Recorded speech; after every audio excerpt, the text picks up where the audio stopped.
परमेश्वर पिता का धन्यवाद करते हैं। आज के दिन को फिर से उसने हमारे जीवन में जोड़ा है। उसकी दया, उसकी करुणा के लिए हम धन्यवाद करते हैं, उसके अद्भुत महान प्रेम के लिए। तो हमारे जीवित परमेश्वर हैं जो हमारी हर एक बातों में चिंता करते हैं, सुधि करते हैं और प्रतिदिन को जीवन को वो हमको देते हैं ताकि हम और भी उसके नज़दीक आते चले जाएं, दिन प्रतिदिन नए बनते चले जाएं। परमेश्वर के प्रेम की ऊंचाई, लंबाई, चौड़ाई, गहराई को समझते चले जाएं और इस कारण से आज के दिन को फिर से उसने हमारे जीवन में जोड़ा है, इसलिए उसकी महिमा बड़ाई करते हैं। धन्यवाद करता हूं मैं अपने जीवित परमेश्वर का, वैसे ही आप सबों का भी जो मेरे साथ आज के दिन में ऑनलाइन जुड़ते हैं परमेश्वर के वचन को सुनने के लिए। आप सबों को परमेश्वर आशीषित करें, आनंदित करें और हर एक के जीवन में ये अनुग्रह करें कि हम परमेश्वर के प्रेम को, परमेश्वर की इच्छाओं को, उसकी योजनाओं को समझ सकें। इसलिए आज के दिन के लिए हम परमेश्वर के पवित्र वचन की ओर ध्यान देंगे, इसलिए क्योंकि हम जानते हैं कि ये सारा संसार इस दुष्ट के वश में पड़ा हुआ है। जैसे कि पहला यूहन्ना 5 का 18 पद में लिखा हुआ है कि सारा संसार दुष्ट के वश में पड़ा हुआ है। फिर दूसरा कुरिन्थी 4 का 4 पद में हम पढ़ते हैं शैतान जो है इस संसार का ईश्वर कहलाता है। और वैसे ही प्रभु यीशु ने कहा कि यूहन्ना 14 उसका 30 पद में कि संसार का सरदार अर्थात रूलर ऑफ दिस वर्ल्ड, मतलब इस संसार को जो चलाने वाला जो है, मनुष्यों पर जो राज्य करने वाला है, वर्ल्ड सिस्टम पर जो राज्य करता है, वो प्रिंस है, प्रिंस ऑफ दिस वर्ल्ड, वो आने वाला है, प्रभु यीशु ने कहा। और इस कारण से प्रभु यीशु ने बार बार अपने शिष्यों को कहा कि हम उसकी भी चालों को समझें। और इसलिए एक वचन से आज के दिन के लिए हम शुरू करेंगे जो पाया जाता है दूसरा कुरिन्थियों की दूसरी पत्री, उसका दूसरा अध्याय, उसका 11वां पद, 2 Corinthians 2:11 कि शैतान का हम पर दाव ना चले क्योंकि हम उसकी युक्तियों से अनजान नहीं। शैतान का दांव हम पर न चले क्योंकि हम उसकी युक्तियों से अनजान नहीं। ये परमेश्वर का वचन है, इसलिए इन वचनों को आज के दिन में हम मनन करेंगे। इसलिए आइए परमेश्वर के चरणों में दीन हो, अपनी दृष्टि उस जीवित परमेश्वर की ओर लगाएं और पवित्र आत्मा से सहायता मांगें ताकि उसके इन वचनों को हम समझ सकें। आइए प्रार्थना करेंगे। प्रेमी परमेश्वर पिता, आपका धन्यवाद करते हैं आज के दिन के लिए जिसे आपने बनाया और हमें ये अवसर दिया कि हम आपके पवित्र वचन के प्रकाश में बैठें, योजनाओं को और संसार के सिस्टम को और शैतान की युक्तियों को भी समझें, उसकी चालों को समझें। हमारी सहायता, अगुवाई कीजिए। मैं अपने आप को आपके हाथों में सौंप देता हूँ। प्रेमी परमेश्वर, पवित्र आत्मा का अभिषेक मेरे जीवन में हो। वैसे ही मैं अपने सब प्रियों के लिए प्रार्थना करता हूँ जो लोग सुन रहे हैं ऑनलाइन, उनकी भी सहायता कीजिए महान परमेश्वर, ताकि हम सब उस दुष्ट की युक्तियों को समझें, जानें कि किस तरह से वो चाल चलता है, ताकि उसके चंगुल में फंसने ना पाएं। और इसलिए आपकी ओर देखते हैं, आपकी सहायता, आपकी अगुवाई चाहते हैं। प्रार्थना प्रभु यीशु के नाम में मांगते हैं, सुनिए, ग्रहण कीजिए, आमीन। आइए, इससे पहले कि हम परमेश्वर के वचन की ओर ध्यान लगाएंगे, आज के दिन में एक गीत महिमा के सुनेंगे परमेश्वर के अनुपम के द्वारा। अनुपम चार्ल्स के द्वारा।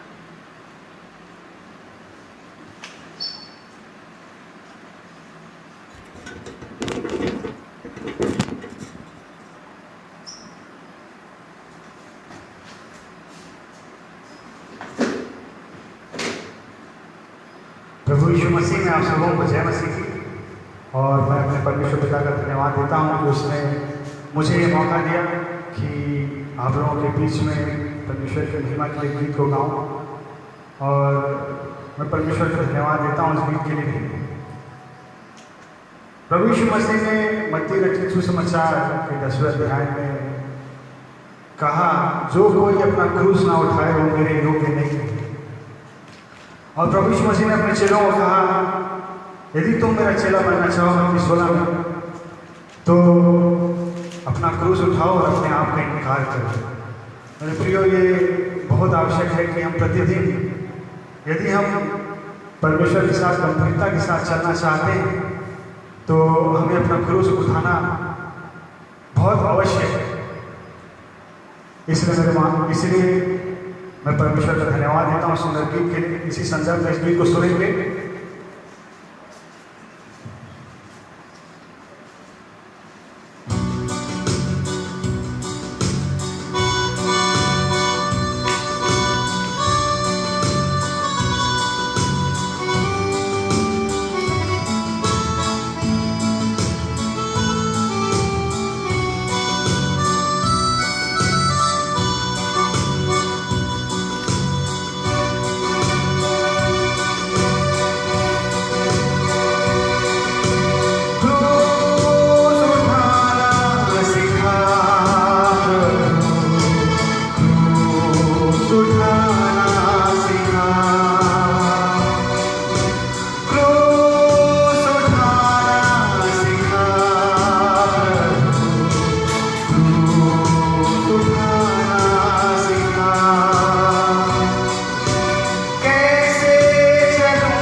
हम परमेश्वर का धन्यवाद करते हैं सुंदर परमेश्वर की महिमा की गीत के लिए। परमेश्वर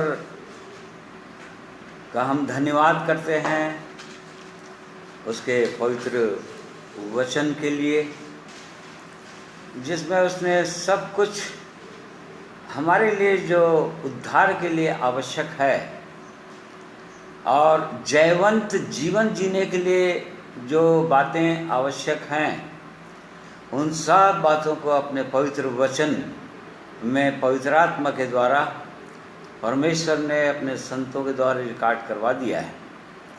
इसलिए उस जीवित परमेश्वर का हम धन्यवाद करते हैं।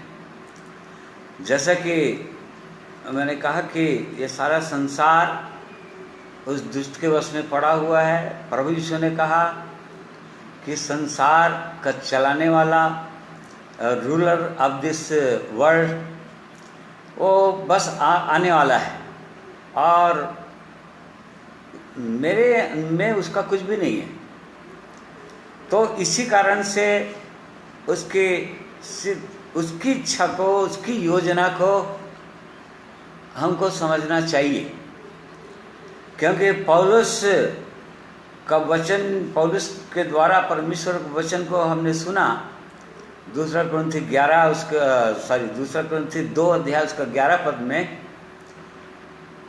क्योंकि हम शैतान की युक्तियों से अनजान नहीं, उसके चालों से, उसके शैतान की युक्तियों से के अंतर्गत उसका स्वभाव क्या है, शैतान का स्वभाव क्या है, उसका नेचर क्या है, फिर उसकी युक्तियाँ क्या है, उसका मेथड्स क्या है, उसके उपाय क्या है, कैसे वो एक मनुष्य को गिराता है। और उसके बाद हमको ये भी जानना जरूरी है कि उसका अंत क्या है, और ये हमको पूरी निश्चयता होना चाहिए। हमको निश्चयता है कि उसका एक दिन अंत होने वाला है। शैतान का हमेशा वो राज्य नहीं करता रहेगा इस संसार पर, एक दिन उसका राज्य समाप्त भी होने वाला है। तो इन बातों को हमको जानना है और मनुष्य जाति के अंदर, मनुष्य जाति के इतिहास में शैतान कैसे काम किया आरंभ में, जो उत्पत्ति 3 अध्याय में जेनेसिस चैप्टर 3 के अंदर उस शैतान की उस स्वभाव, उसका मेथड्स, उपाय और उसका अंत, वो हम सब कुछ इसमें परमेश्वर ने पहले ही रिकॉर्ड करवा दिया है। और इस कारण से हमको जानना जरूरी, क्योंकि इस आत्मिक जीवन के मार्ग में जो लोग चल रहे हैं, मेरे को स्वतः 34 साल 35 साल लगभग होने जा रहा है इस आत्मिक जीवन के मार्ग में चलते चलते। और इस मार्ग में चलने के दौरान मैंने बहुत सारे परमेश्वर के लोगों को गिरते हुए देखा है।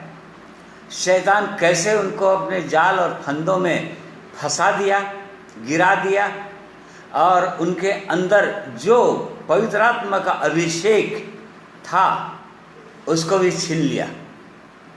अब वो लोग आत्मा की रीति से आरंभ किए जीवन, परंतु शरीर में खत्म कर दे रहे हैं।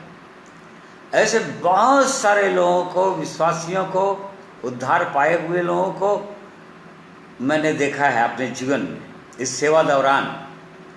और इस कारण से इस बात को मैंने जाना है कि शैतान सफल क्यों हो जाता है ऐसे गिराने में।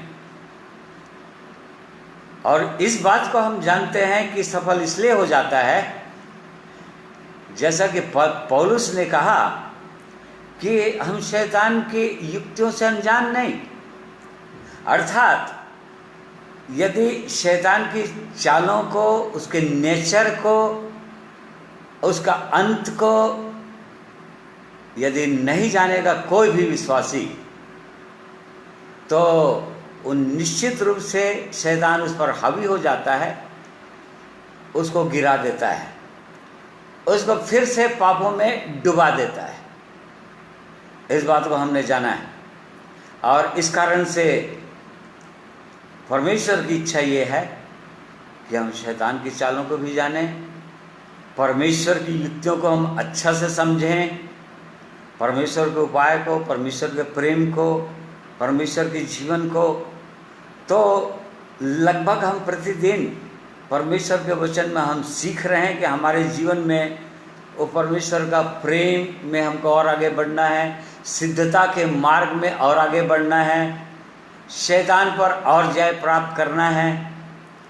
परंतु बहुत सारे लोग यहाँ पर सफल नहीं हो पाते, विफल हो जाते हैं, इसलिए क्योंकि शैतान की चालों को नहीं समझ पाते। और इसी कारण से प्रभु यीशु जब अपनी सेवकाई आरंभ किए, और उसके बाद जब अपने शिष्यों को चुना, प्रेरितों को चुने, तो उनको लोगों के बीच में उसने भेजा। कहा कि मत्ती 10 अध्याय उसका 16 पद पढ़िए, मैथ्यू 10:16। यहाँ पर इस प्रकार से प्रभु यीशु ने कहा अपने चेलों को, देखो मैं तुम्हें भेड़ों के समान भेड़ियों के बीच में भेजता हूँ, इसलिए सांपों के समान बुद्धिमान और कबूतरों के समान भोले बनो। हाँ, जब प्रभु यीशु अपने शिष्यों को जब भेजा सेवा के लिए, जाओ लोगों के पास जाओ, बताओ, 2-2 करके प्रभु यीशु ने भेजा। और भेजते समय ये बोला कि तुम लोग भेड़ हो, निर्दोष हो, इस संसार की चतुराई को नहीं जानते, क्योंकि अंधकार के संतान ज्योति के संतानों से अधिक चतुर होते हैं, प्रभु यीशु ने कहा। और इसी कारण से प्रभु यीशु ने इनको चिताया कि मैं तुमको भेड़ियों के बीच में भेज रहा हूँ। भेड़िया किसको बोल रहा था? इस संसार के लोगों को, जो लोग परमेश्वर को नहीं जानते, परमेश्वर के प्रेम को नहीं जानते, जिनके अंदर होकर शैतान अपना कार्य पूरी रीति से करता चला जा रहा है, अपनी योजना को मनुष्यों के द्वारा पूरा करवा रहा है। और इसी कारण से प्रभु यीशु ने कहा, मैं तुमको भेड़ियों के बीच में, खूंखार जंगली जानवरों के बीच में भेज रहा हूँ। इसी कारण से तुम सांपों के समान बुद्धिमान बनना, सांपों के समान चतुर बनना। प्रभु यीशु जब बुद्धिमानी सिखाते हैं या चतुराई सिखाते हैं, तो यहाँ पर सांपों के समान चतुर बनना बोल रहा है, अर्थात शैतान के समान चतुर बनना। क्यों? क्योंकि शैतान जो है बड़ी अपनी चतुराई से हवा को बहकाया, और उसी चतुराई से अभी भी लोगों को बहकाने में सफल होता चला जा रहा है। और इस कारण से हमको इन बातों को जानना ही चाहिए। उत्पत्ति 3 अध्याय के अंदर परमेश्वर ने यहाँ पर कैसे शैतान आ गया मनुष्य के अंदर, और पूरी रीति से सफल हो गया मनुष्य को गिराने में, अर्थात परमेश्वर के प्रेम से वंचित करने में, उनको हटाने में। इस बात को हम देखते हैं। तो इसीलिए शैतान के एक एक चालों को, उसके स्वभाव को हम पहले देखते हैं, उसके क्या नेचर है हम देखेंगे। प्रभु यीशु ने कहा था, परमेश्वर 2 अध्याय का 17 पद में आदम को, कि तुम अदन की वाटिका के हर एक वृक्षों का खा सकते हो, परंतु जो बीच में है, जो बगीचे के बीच में है, अर्थात भले और बुरे ज्ञान का वृक्ष का फल नहीं खाना, क्योंकि जिस दिन तुम उसको खाओगे निश्चित रूप से मर जाओगे। अर्थात तुम्हारी मृत्यु हो जाएगी, तुम्हारी हत्या हो जाएगी। और यहाँ पर उसका सबसे बड़ा नेचर इस अध्याय के अंदर हम देखते हैं कि शैतान जो है हत्यारा है। और इस अध्याय में और सुसमाचार के अंदर, विशेषकर यूहन्ना रचित सुसमाचार के अंदर और उसकी पत्रियों के अंदर, जो प्रभु यीशु के प्रेरित थे, एपोस्टल थे, उन्होंने शैतान के विषय में और उसके स्वभाव के विषय में, उसके चालों के विषय में बहुत वर्णन किया है, साफ साफ वर्णन किया है। जैसे कि प्रभु यीशु ने यूहन्ना 8 अध्याय उसका 44 पद पढ़ेंगे तो यहाँ पर उसके कुछ स्वभाव के विषय में वर्णन है। जॉन 8:44। पिता शैतान से हो और अपने पिता की लालसाओं को पूरा करना चाहते हो। वह तो आरंभ से हत्यारा है और सत्य पर स्थिर न रहा, क्योंकि सत्य उसमें है ही नहीं। जब वह झूठ बोलता तो अपने स्वभाव ही से बोलता है, क्योंकि वह झूठा है वरन झूठ का पिता है। यहाँ पर शैतान के दो स्वभाव के विषय में प्रभु यीशु ने बताया कि वो आरंभ से हत्यारा है। प्रभु यीशु का आरंभ से हत्यारा है, अर्थात वो पहले मनुष्य की उसने हत्या कर दी और उसके बाद लगातार बाइबल, पूरी बाइबल के अंदर उसका प्रभाव हमको देखने में मिलता है। वहाँ से आरंभ किया, उत्पत्ति 3 अध्याय से, पहले मनुष्य के द्वारा, और उसके बाद आरंभ से उसने हत्या कर दी मनुष्य के, अर्थात उनके अंदर मृत्यु ला दिया, परमेश्वर से अलग कर दिया। तो हम लगातार बार बार देखते हैं। रोमियो 5:12 पद में हम पढ़ते हैं, एक मनुष्य के द्वारा पाप इस जगत में आ गया और कारण से मृत्यु आ गई, और मृत्यु सब मनुष्यों में फैल गई, क्योंकि सबने पाप किया। तो यहाँ पर प्रभु यीशु ने बताया कि वो शैतान जो है हत्यारा है। और यहूदियों को प्रभु यीशु बोल रहे थे, इब्राहिम की संतान को बोल रहे थे। यहाँ पर जो लोग परमेश्वर के लोग समझते थे और थे भी, परमेश्वर के लोग समझते थे कि परमेश्वर है, हम इब्राहिम की संतान हैं। प्रभु यीशु ने उनसे कहा कि यदि तुम परमेश्वर के होते तो मैं परमेश्वर से होकर आया हूं, तुम मेरी बातों पर विश्वास करते, परंतु इसलिए कि तुम परमेश्वर के नहीं हो और इसी कारण से तुम अपने पिता शैतान की लालसाओं को पूरा करना चाहते हो। यहाँ पर देखिए, वहाँ पर प्रभु यीशु स्वयं बोल रहे हैं कि तुम्हारा पिता, तुम सोच रहे हैं कि परमेश्वर तुम्हारा, परंतु उनको पता नहीं था। प्रभु यीशु ने बताया कि शैतान तुम्हारा पिता है और शैतान अपनी इच्छा, अपने स्वभाव को तुम्हारे द्वारा प्रकट करता चला जा रहा है। तो यहाँ पर पहला उसका नेचर है, स्वभाव है, वो हत्यारा है और उसने हत्या किया। बार बार हम उसको देखते हैं। फिर इसी के 4थे अध्याय में हम देखते हैं आदम के 2 पुत्र हुए, उसका बड़ा भाई कैन, छोटे भाई हाबिल की उसने हत्या कर दी, और उसके बाद लगातार इस प्रकार से हम देख रहे हैं। आज सारा संसार को जब हम देखते हैं तो लोग एक दूसरे की हत्या करने के लिए उनके पांव दौड़ रहे हैं, हत्यारे हो गए लोग। बाइबल के अंदर, नए नियम के अंदर हत्या का पाप बैरता का पाप के विषय में बताता है। बैरी हो गए, एक दूसरे के बैरी हो गए हैं लोग। तो यहाँ पर प्रभु यीशु ने बताया, पहला एक तो हत्यारा है और कि वो झूठा है,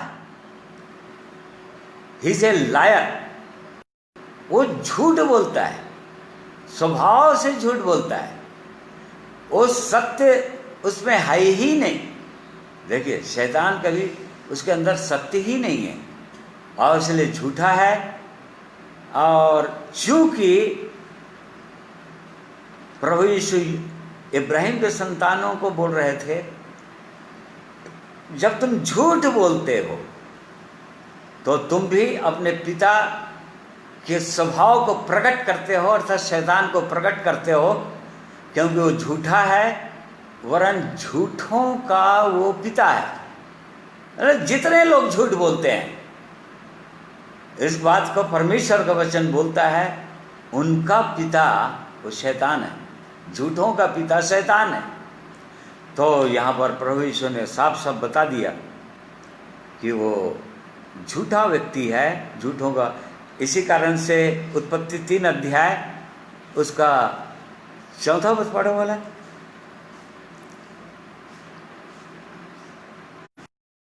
तब सर्प ने स्त्री से कहा, तुम निश्चय न मरोगे। देखो, सर्प ने स्त्री से कहा, शैतान जो है सर्प को चुना था। सर्प एक बहुत सुंदर प्राणी होगा, वचन से हम समझ में आता है। और उसने सर्प को इस्तेमाल किया मनुष्य को बहकाने के लिए, और वो भी स्त्री को बहकाने के लिए, और उसने चुना। इसीलिए परमेश्वर ने कहा था आदम को कि जिस दिन तुम उस वृक्ष का, भले और बुरे ज्ञान के वृक्ष, उसी दिन अवश्य मर जाओगे। यहां पर शैतान क्या बोल रहा है? तब सर्प ने स्त्री से कहा, तुम निश्चय नहीं मरोगे। जस्ट उल्टा, पूरा पूरा झूठ। शैतान परमेश्वर के सत्य को शैतान ने यहाँ पर पूरा झूठ बना दिया, वो झूठा है। इसीलिए प्रभु यीशु ने कहा वो तो आराम से झूठा है, हत्यारा है, उसके अंदर सत्य है ही नहीं, और वो अपने स्वभाव से ही झूठ बोलता है। इसी कारण से हमको इन बातों की चौकसी करना है, हमको जानना है, हमको चेक करना है कि हमारे जीवन के द्वारा यदि झूठ निकल रहा है तो फिर कौन बोल रहा है, फिर कौन काम कर रहा है, हमारे जीवन में भी कौन काम कर रहा है। कहीं हमने शैतान को अवसर तो नहीं दे दिया अपने जीवन के अंदर काम करने के लिए, झूठ बोलने के लिए। इसलिए जांचने की आवश्यकता है और सतर्क रहने की आवश्यकता है, बहुत ही ज़्यादा सतर्क रहने की आवश्यकता है। फिर यूहन्ना ने अपनी पत्री में कहा, यूहन्ना की पहली पत्री उसका 3रा अध्याय उसका 8वां पद, जो कोई पाप करता है वह शैतान की ओर से है, क्योंकि शैतान आरंभ ही से पाप करता आया है।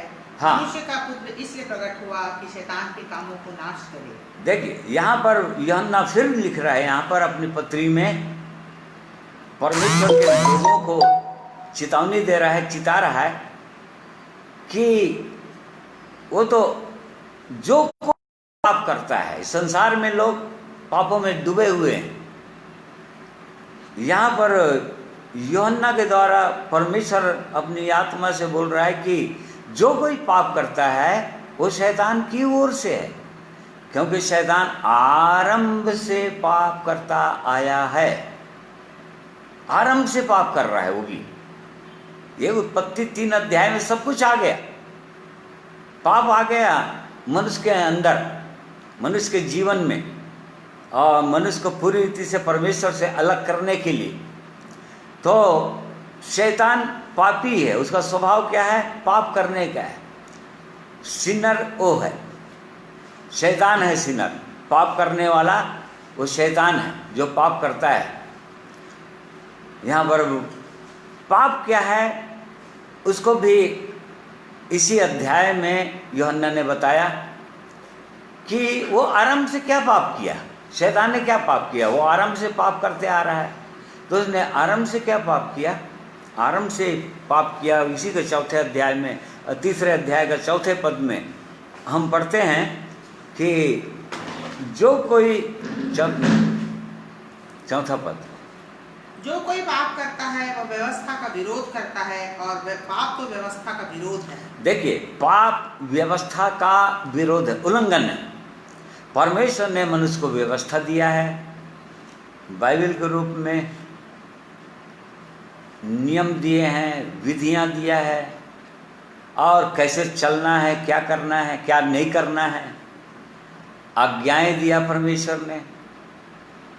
यहाँ पर यूहन्ना साफ साफ बता रहा है, जो प्रभु यीशु के एकदम नज़दीक रहते थे और वो जानते थे, शैतान के चालों को समझते थे, और इसी कारण से कहा वो आरंभ से पाप करता आया है। अर्थात उसने परमेश्वर की योजना को या परमेश्वर की आज्ञा को उसने बदल दिया, अनाज्ञाकारी हो गया।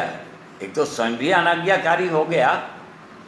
वो यहेजकेल 28 और यशायाह 14 अध्याय में देखते हैं, उसको अभी हम नहीं देख रहे हैं, लेकिन उसका और किसी दिन देखेंगे।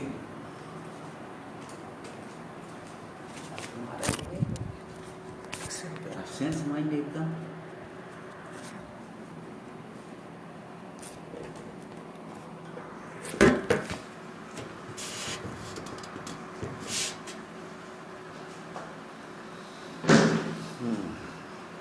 मोबाइल थोड़ा सा डिस्टर्ब हो गया।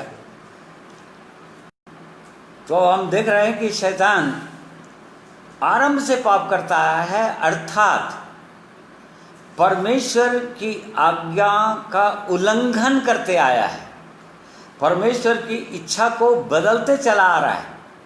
और इस प्रकार से हम यहाँ पर देख रहे हैं कि पाप शैतान करता है मनुष्य के जीवन में होकर, और को पाप में इसीलिए डुबा दिया है।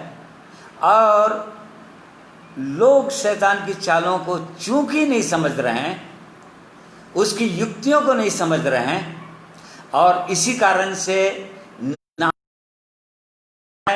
हमेशा के लिए इस संसार को, शरीर को छोड़कर बिना प्रभु यीशु के, बिना पापों की क्षमा और छुटकारे के अनंत आग में प्रवेश करते चले जा रहे हैं। तो हमने देखा कि शैतान का जो स्वभाव है, उसका नेचर है, वो पाप करने का है। ये फिर प्रकाशित वक्त 12 अध्याय उसका 9वें पद में हम पढ़ेंगे, चैप्टर 12 वर्स 9। यहाँ पर उसका एक और स्वभाव दिया हुआ है। तब वह बड़ा अजगर अर्थात वही पुराना सांप जो इब्लीस और शैतान कहलाता है, सारे संसार का भरमाने वाला है, पृथ्वी पर गिरा दिया गया। देखो फिर से पढ़िए। अजगर अर्थात वही पुराना सांप, वही पुराना सांप, बड़ा अजगर था,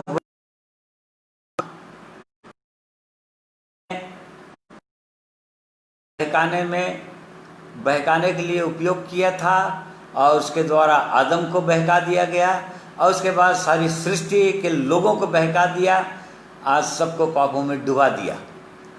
तो यहाँ पर हम उसका स्वभाव देख रहे हैं कि वो भरमाने वाला, वही भरमाने वाला सांप, डिसीवर, वो डिसीवर है, भरमाता है लोगों को, सारा संसार का भरमाने वाला यहाँ पर लिखा हुआ है। एक मनुष्य के द्वारा आरंभ होकर, उत्पत्ति 3 के अंदर आरंभ होकर आज सारा संसार भरमा दिया गया है शैतान के द्वारा, क्योंकि वो भरमाने वाला है। और उसके बाद लगातार वो भरमाता चला ही जा रहा है लोगों को, और हम इसके लिए अपने साथ अनंत आग में ले जाता जा रहा है। इस कारण से इस बात को हमको जानना चाहिए। इसलिए सारे पत्रियों में पौलुस प्रेरित के द्वारा और यूहन्ना, यहाँ पर प्रकाशित वाक्य भी लिखने वाला यूहन्ना ही है, जो एकदम साफ साफ शैतान की चालों के विषय में पूरी रीति से बता रहा है कि वो करता क्या है, वो कैसे कर रहा है, लोगों के अंदर काम कैसे कर रहा है, इसको सबको जानने की आवश्यकता है। तो यहाँ पर वो भरमाने वाला है, वो भरमा दिया है लोगों को। फिर उसी का 20 अध्याय उसका 2 और 3 पद पढ़िए, चैप्टर 22 and 3। उसने उस अजगर अर्थात पुराने सांप को जो इब्लीस और शैतान है पकड़ के 1000 वर्ष के लिए बांध दिया और उसे अथाह कुंड में डालकर बंद कर दिया और उस पर मुहर लगा दी कि 1000 वर्ष पूरे होने तक जाति जाति के लोगों को फिर न भरमाए। एक दिन खत्म होने वाला है, उसका भरमाना समाप्त होएगा जब वो आग की झील में वो स्वतः डाल दिया जाएगा बाद में।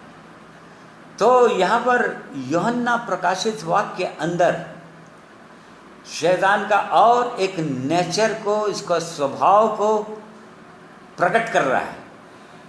वो भरमाने वाला है, सारा संसार को भरमा दिया है उसने और भरमाता चला ही जा रहा है, जिसके विषय में पौलुस प्रेरित प्रायः हर पत्रियों में परमेश्वर के लोगों को, कलीसिया को चिताया है, समझाया है। देखो कोई तुमको ना भरमाने पाए, कारण से उसका हम चूंकि स्वभाव को देख रहे हैं अभी और उसको जानने की आवश्यकता है। दूसरा कुरिन्थी 11 अध्याय 2 Corinthians 11:3 वर्ष 3। परंतु मैं डरता हूँ जैसे सांप ने अपनी चतुराई से हवा को बहकाया, वैसे ही तुम्हारे मन की उस सिधाई और पवित्रता को जो मसीह के साथ होनी चाहिए कहीं भ्रष्ट न किए जाएं।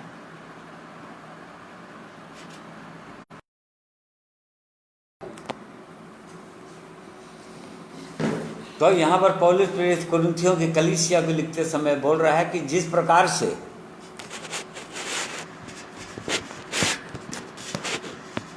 शैतान ने हवा को बहकाया था, अपनी चतुराई के साथ बहका दिया था, बहुत बड़ी चतुराई किया था उसने बहकाने में, उसी प्रकार से कलीसिया को बोल रहा है कहीं तुमको भी ना भरमा दे, कहीं तुमको भी अपनी बड़ी चतुराई से ना बहका दे। इस कारण से वो हम देख रहे हैं कि वो भरमाता जा रहा है। उसी का 14 और 15 पद पढ़िए, कैसे भरमा रहा है अभी। यह कुछ अचंभे की बात नहीं, क्योंकि शैतान आप भी ज्योतिर्मय स्वर्गदूत का रूप धारण करता है। इसलिए यदि उसके सेवक भी धर्म के सेवकों सा रूप धरें तो कोई बड़ी बात नहीं, परंतु उनका अंत उनके कामों के अनुसार होगा। यहाँ पर बोल रहा है जिस प्रकार से शैतान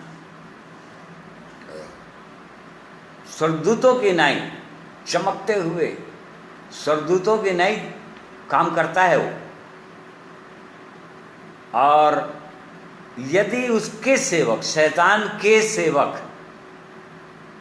वो भी धर्म के सेवकों की नाई यदि काम करें, यदि वैसे काम करें तो उनका भी अंत वैसे ही होगा। तो शैतान आज काम कैसे कर रहा है, यहाँ पर एकदम स्पष्ट बताया है।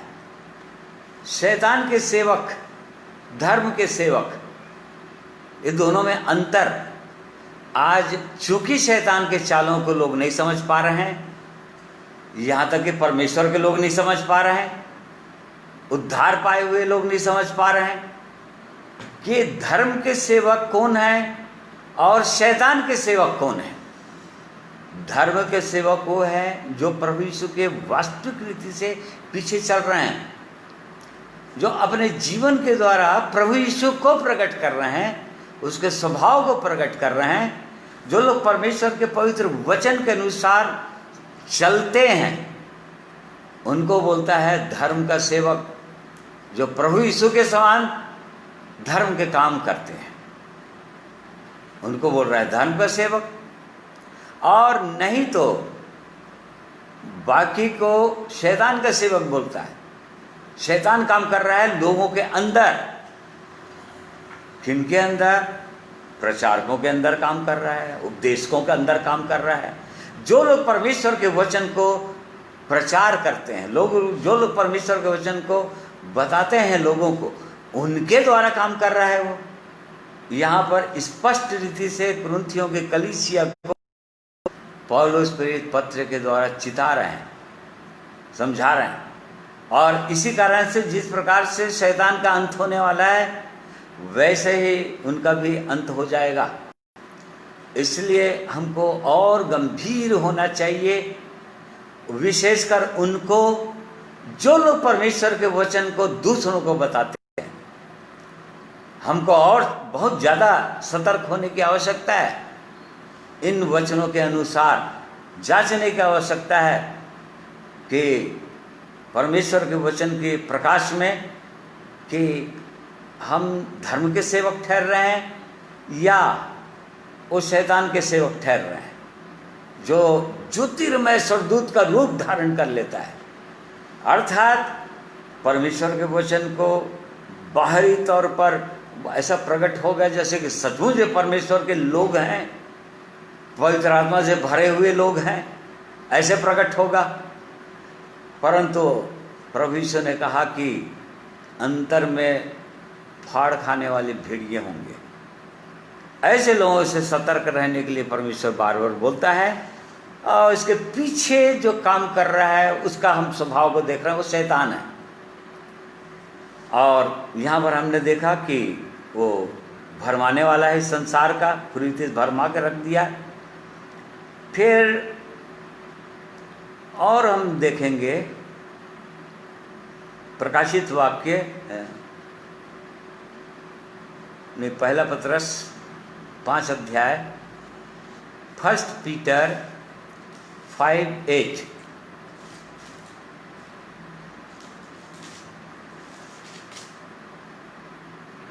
सचेत रहो और जागते रहो, क्योंकि तुम्हारा विरोधी शैतान गरजने वाले सिंह के समान इस खोज में रहता है कि किसको फाड़ खाए।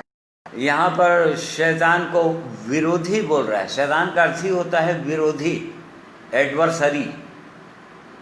वो परमेश्वर के लोगों का विरोधी है, क्योंकि वो परमेश्वर का विरोधी हो गया, प्रभु यीशु का विरोधी हो गया। अब जो लोग प्रभु यीशु के पीछे चलने लगते हैं उनका भी वो विरोधी बन जाता है। तो यहाँ पर उसको एडवर्सरी के रूप में या परमेश्वर के प्रभु यीशु के लोगों के विरोधी के रूप में बता रहा है। वो विरोधी है, तुम्हारा विरोधी शैतान इस खोज में रहता है कि किसको फाड़ खाए, और इस खोज में है वो अवसर ढूंढते रहता है परमेश्वर के लोगों के अंदर कि कैसे उनके अंदर मैं अवसर पाऊं या वे लोग अवसर दें मुझको। और इस कारण से कई ऐसी चीज़ों को लाते रहता है जिससे हमारे अंदर लालच उत्पन्न हो जाए, या और हमको झूठ बोलना पड़े, झूठ बोलने के लिए हम मजबूर हो जाएं, ताकि उसको अवसर मिल जाए, शैतान को अवसर मिल जाए हमारा विरोध करने के लिए। और इस कारण से वो विरोधी है। और हम देखते हैं कि विरोध वही करता है, मनुष्य नहीं करता। जैसे कि दूसरा थिस्सलुनीकियों उसका 2 अध्याय, यदि उसका 3 पद पढ़ेंगे तो यहाँ पर एकदम स्पष्ट पौलुस प्रेरित लिख रहा है। हाँ, 3 पद, 2 अध्याय का 3 पद, 2 थिस्सलुनीकियों 2 थिस्सलुनियंस 2:3। किसी रीति से किसी के धोखे में ना आना, क्योंकि वह दिन ना आएगा जब तक धर्म का त्याग न हो ले और वह पाप का पुरुष अर्थात विनाश का पुत्र प्रकट न हो, जो विरोध करता है और हर एक से जो ईश्वर या पूज्य कहलाता है अपने आप को बड़ा ठहराता है, यहाँ तक कि परमेश्वर के मंदिर में बैठकर अपने आप को ईश्वर ठहराता है। यहाँ पर हम देख रहे हैं कि जो विरोध करता है वो पाप का पुरुष। यहाँ पर शैतान का एक और अलग नाम दिया गया है, पाप का पुरुष। जो विरोध करता है, विनाश का पुत्र जो विरोध करता है।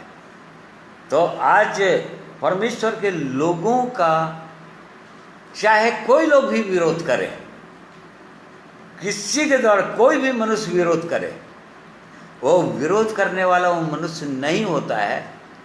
इस बात को परमेश्वर के लोगों को जानना चाहिए।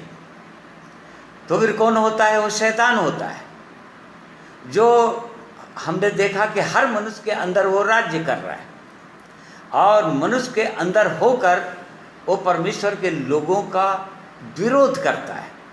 तो यहाँ पर उसका स्वभाव है, विरोधी स्वभाव है, विरोध करता है, क्योंकि वो सत्य का विरोधी है वो, क्योंकि उसके अंदर सत्य नहीं है और इस कारण से हर समय वो सत्य का विरोध करता है। तो ये उसका ये स्वभाव है।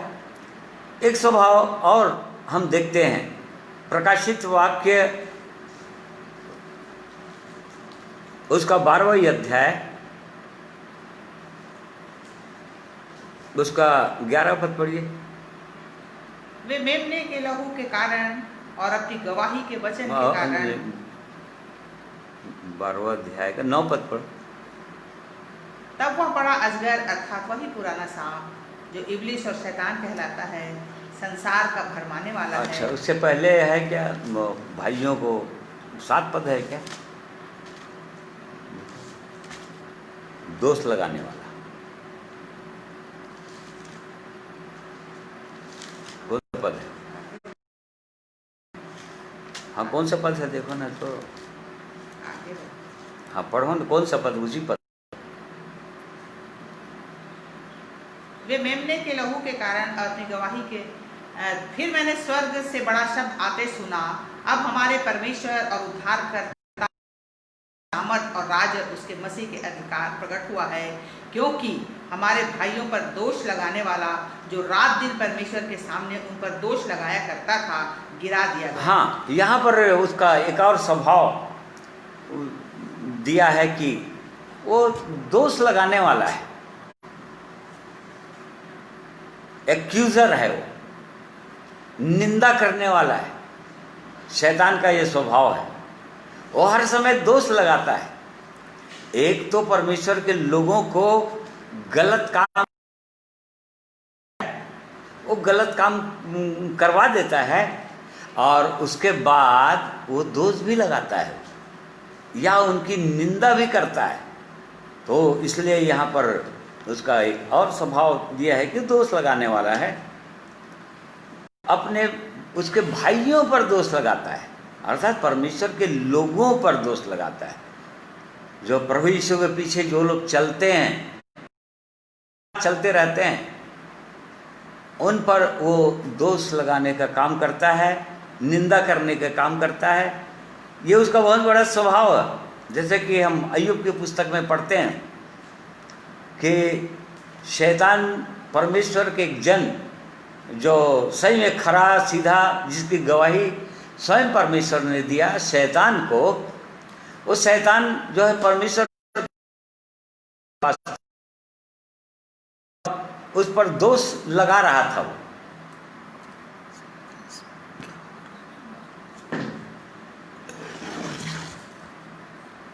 वो दोष लगाने वाला है।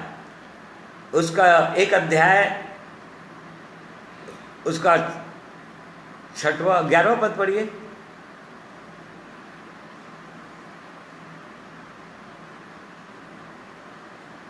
क्या तूने उसके और उसके घर का और जो कुछ उसका है उसके चारों ओर बाड़ा नहीं बांधा?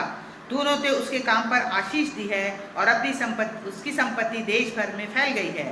परंतु अब अपना हाथ बढ़ाकर जो कुछ उसका है उसे छू, तब वह तेरे मुंह पर तेरी निंदा करेगा। देखिए, वो चाहता है, शैतान को उसका स्वभाव है निंदा करने वाला, दोष लगाने वाला, और इस कारण से वो चाहता है कि उस परमेश्वर की निंदा होती रहे और सारा संसार तो उसका निंदक है ही। परंतु चाहता है कि परमेश्वर के पीछे जो लोग चल रहे हैं, परमेश्वर के लोग, उनके द्वारा निंदा हो उस परमेश्वर की। यहाँ पर हम इस बात को देखते हैं। उसी के दूसरे अध्याय में भी हम इसी बात को देखते हैं कि शैतान फिर पहुंच जाता है परमेश्वर के पास और फिर निंदा करता है, परमेश्वर के बोलता है कि ऐसा कर, उसके अंदर से बाड़ा हटा दे, जो आशीष तूने दिया है उसको खींच ले और तब फिर तेरे मुंह पर निंदा करेगा। तो इस प्रकार से हमने देखा कि उसका स्वभाव है निंदा करने का। और आज भी परमेश्वर अपने लोगों के लिए बार बार चिंतित है, या परमेश्वर अपने लोगों को बार बार अपने वचन के द्वारा चिताता है या बताता है, या उनसे अपेक्षा करता है। जैसे कि नीति वचन 27 अध्याय उसका 11 पद, प्रावर 27:11 में हम यहाँ पर पढ़ते हैं। देखिए परमेश्वर क्या बोलता है अपने लोगों के लिए। हे मेरे पुत्र, बुद्धिमान होकर मेरा मन आनंदित कर, तब मैं अपनी निंदा करने वाले को उत्तर दे सकूंगा। परमेश्वर की इच्छा है कि बुद्धिमान होना है हमको, क्योंकि वो निंदा करने वाला। परमेश्वर बोल रहा है अपने लोगों को, हे मेरे पुत्र बुद्धिमान हो जा, और तब मैं आनंदित होऊंगा तुझसे, तेरे जीवन से, तेरे चाल चलन से, और तब अपने निंदा करने वाले को उत्तर दे सकूंगा। वो लगातार हमने देखा प्रकाशित वाक्य में दिन और रात वो सोता नहीं है। उस वचन के अनुसार हम समझते हैं कि वो सोता नहीं है। वो तो क्या करता है, दिन और रात परमेश्वर के लोगों को के विरोध में रहता है और परमेश्वर की निंदा करते रहता है, परमेश्वर के लोगों को उकसाते रहता है कि किसी प्रकार से उनके जीवन के द्वारा उसकी निंदा हो। रोमियो 2 अध्याय उसका 23 और 24 पद भी पढ़िए। रोमन्स 2:24।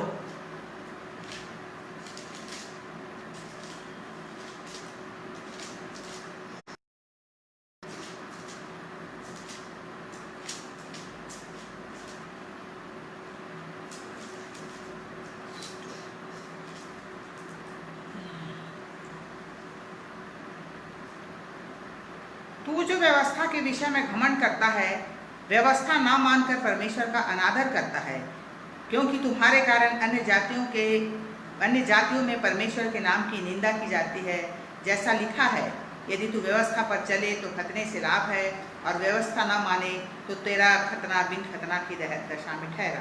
देखिए यहाँ पर परमेश्वर का वचन ये बोल रहा है, उनको जो लोग परमेश्वर के वचन पर विश्वास करते हैं, परमेश्वर के वचन पर घमंड करते हैं या आनंद, परमेश्वर का जीवित वचन है, सत्य वचन है, प्रेमी वचन है, जिसको परमेश्वर ने कहा, इन वचनों के द्वारा परमेश्वर अपने लोगों से बातें करते हैं, जिसमें परमेश्वर की विधियां हैं, नियम हैं, घमंड करते हैं। परंतु यहाँ पर पौलुस प्रेरित लिख रहा है, ना मानकर परमेश्वर करने वाला है, और इसी कारण से अन्य जातियों के बीच में उस जीवित परमेश्वर की निंदा हो रही है। मेरे प्रिय भाइयों और बहनों, यदि आप परमेश्वर के वचन पर विश्वास करते हैं, बाइबल पर विश्वास करते हैं, प्रभु यीशु पर विश्वास करते हैं, उसके उद्धार पर विश्वास करते हैं, तो इस वचन के अनुसार अपने जीवनों को जांचिए, देखिए, चौकस रहिए कि वो जीवित परमेश्वर की निंदा कहीं आपके जीवन के द्वारा नहीं हो रहा है। अन्य के बीच में जो लोग प्रभु यीशु पर विश्वास नहीं करते, जो लोग जीवित परमेश्वर को नहीं जानते और परमेश्वर का वचन उनके पास नहीं है, ऐसे लोगों के बीच में क्या हमारे जीवनों के द्वारा उनकी बोली भाषा, उन्हीं के समान बोली भाषा, या उन्हीं के समान लुचपन या निंदा करने वाला, बुराई करने वाला, झूठ बोलने वाला, चोरी करने वाला, उन्हीं के समान लालच के जीवन, उन्हीं के समान गलत तरीके से पैसा अर्जित करने का जीवन, लालच का जीवन, घमंड का जीवन, यदि प्रभु यीशु के नाम को लेकर यदि प्रभु यीशु का नाम हमारे साथ जुड़ा हुआ है, किसी के साथ भी जुड़ा हुआ है, यदि बहनों, तो आप उस जीवित परमेश्वर का निंदा करने वाले हैं, निंदक हैं। अर्थात आप शैतान को काम करने दे रहे हैं अपने जीवन के अंदर, क्योंकि वो है निंदा करने वाला, वो है परमेश्वर के लोगों पर दोष लगाने वाला परमेश्वर के सामने।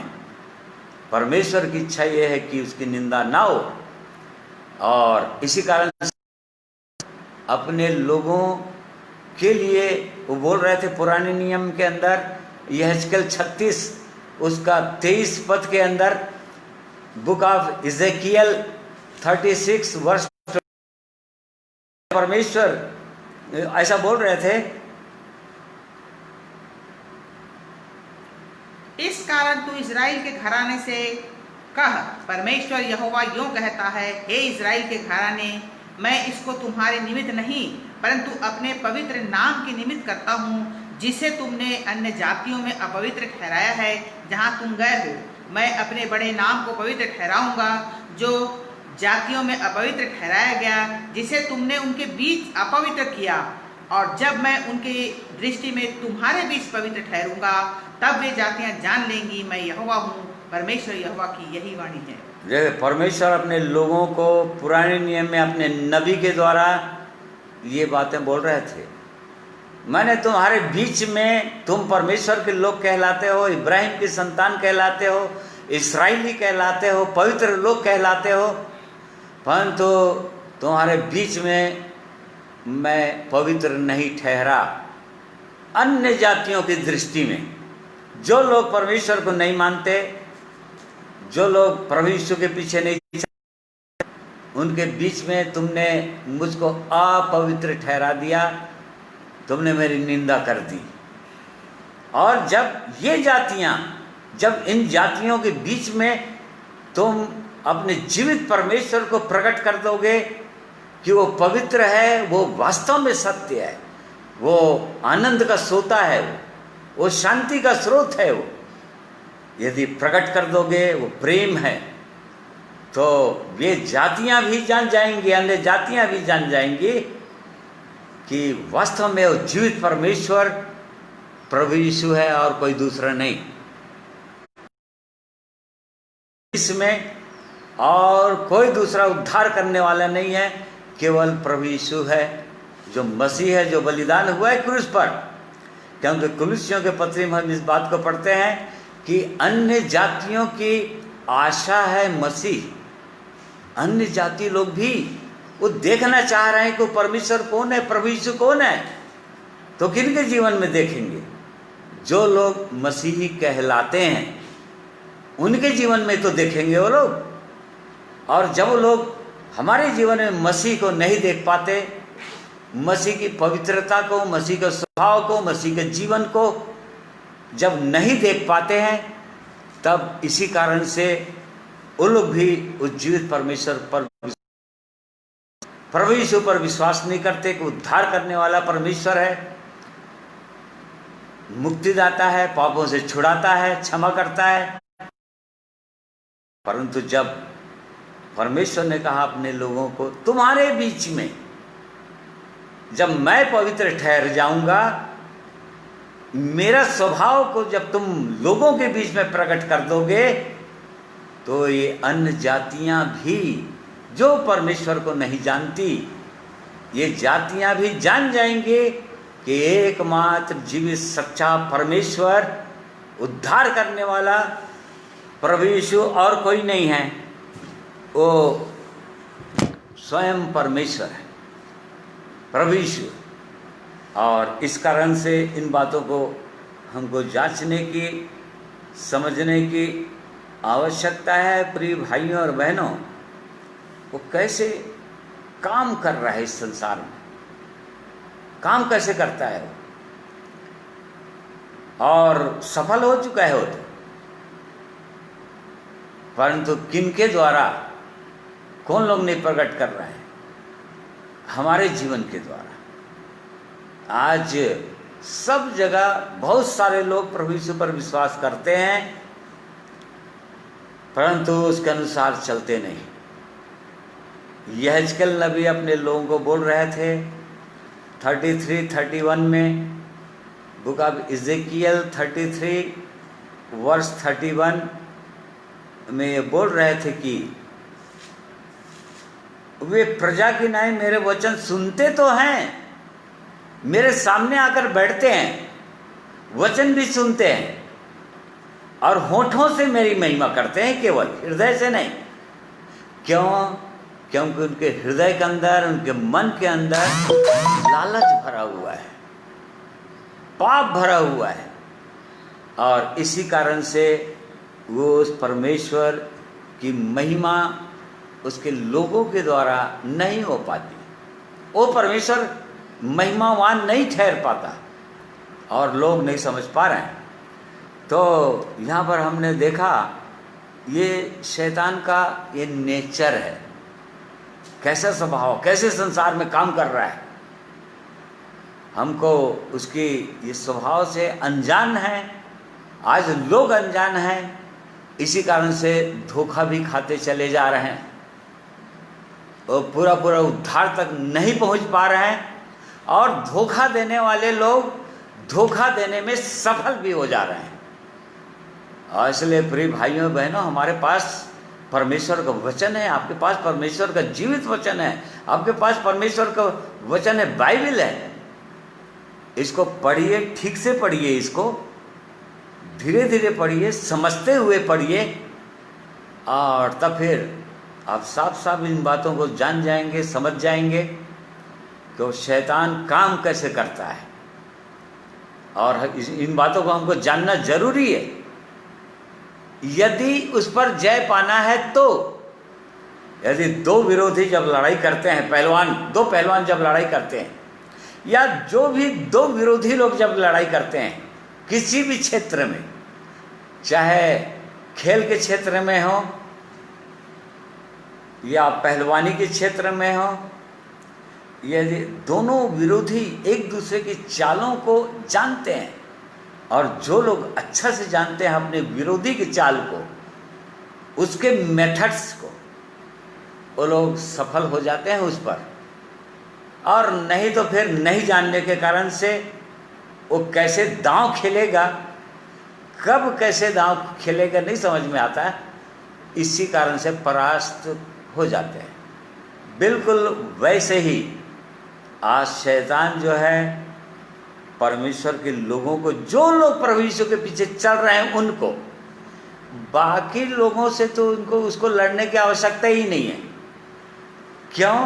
क्योंकि वो लोग तो ऑलरेडी उसी के बंधन में हैं, वो तो उसी के अधीन हैं, शैतान की गुलामी में फंसे हुए हैं वो लोग। तो उनके लिए उसको कोई जोर नहीं लगाना है। वो तो परमेश्वर के लोगों का विरोधी है, परमेश्वर के लोगों का निंदक है, वो परमेश्वर का निंदक है वो, और परमेश्वर के लोगों को गिराना चाहता है, भरमाना चाहता है। इस प्रकार से वो सारा संसार का भरमाने वाला शैतान है। और इन बातों को समझने में आज के दिन में परमेश्वर ने हमारी सहायता किया है, परंतु इसको हम पूरी रीति से नहीं समझ पाए हैं अभी। इसका मेथड्स क्या है हमने नहीं देखा अभी, उसका अंत क्या है इस बात को हमने अभी नहीं देखा है। परमेश्वर चाहेगा तो आगे के दिनों में हम इसको देखेंगे। और इसलिए प्रिय भाइयों बहनों, इतना हम जान गए हैं, इसलिए बहुत सावधानी हमको करना चाहिए। पौलुस प्रेरित, जिनको कलीसिया के लिए बोझ था, जिसने अपनी गवाही दिया कुरिन्थियों को कि मैं कलीसियाओं के लिए मैं कितना चिंतित रहता हूँ, अपने भाइयों के लिए, अपने जाति भाइयों के लिए मैं कितना चिंतित हूँ, परेशान हूँ कि वो लोग उद्धार पाएं। आज भी हमारा प्रभु यीशु जो पिता के दाहिने बैठे हुए हैं, हमारे लिए निवेदन करते हैं, और उनकी एक ही इच्छा है कि हमारे अंदर भी उस जीवित परमेश्वर का, प्रभु यीशु का स्वभाव उत्पन्न हो, उसका जीवन प्रकट हो, हमारे द्वारा, परंतु बहुत बार इसलिए, केवल इसलिए नहीं प्रकट होता क्योंकि हम शैतान की चालों को नहीं समझ पा रहे हैं, उसके स्वभाव को नहीं जान रहे हैं, वो कैसी चालें चलता है, उसका उसका उसका नेचर क्या है, उसके दांव क्या है। इस बात को नहीं जानने के कारण से वो अच्छे अच्छे विश्वासियों को गिरा चुका है और गिरा देता है। परंतु परमेश्वर हमारी सहायता करना चाह रहे हैं कि हम न गिरने पाएं, हम सतर्क हो जाएं, अलर्ट हो जाएं और जो परमेश्वर का हथियार है, लड़ाई के हथियार है, उससे हम सुसज्जित हो जाएं ताकि शैतान का हम सामना करने पाएं। इसलिए परमेश्वर इन वचनों के द्वारा हम सबों की सहायता अगुवाई करे। आइए प्रार्थना करेंगे। प्रेमी परमेश्वर पिता, धन्यवाद करते हैं आज के दिन के लिए, आपके पवित्र वचन के लिए धन्यवाद करते हैं पिता परमेश्वर। आपका एक एक वचन सत्य है, पवित्र है। आप अपने वचनों के अंदर सब कुछ बता दिए हैं कि हम कैसे आपके प्रेम को प्राप्त कर सकते हैं, कैसे उद्धार प्राप्त कर सकते हैं, और उद्धार प्राप्त करने के बाद कैसे शैतान पर जय प्राप्त कर सकते हैं, शैतान को परास्त कर सकते हैं। ये आपकी सिद्ध इच्छा है हमारे लिए। इसलिए प्रेमी परमेश्वर, हम सबों की सहायता अगुवाई कीजिए। आपने हमारी सहायता किया है पवित्र वचन को बोलने में, मेरी सुनने के लिए। इसलिए हर एक को मैं आपके हाथों में सौंप देता हूँ, और भी इन वचनों को मनन करने में हम सबों की सहायता अगुवाई कीजिए प्रेमी परमेश्वर, ताकि हम और आने वाले दिनों में उस दुष्ट पर जय प्राप्त कर सकें। आपने प्रार्थना सुना, धन्यवाद करते हैं। इस विनती को प्रभु यीशु में ग्रहण कीजिए, आमीन। प्रिय भाइयों और बहनों, मैं आपका धन्यवाद करता हूं कि आज के दिन भी आप ऑनलाइन परमेश्वर के वचन को सुने हैं, और परमेश्वर आप सबों को आशीषित करे। आप सबों को मैं जय मसीह कहता हूँ।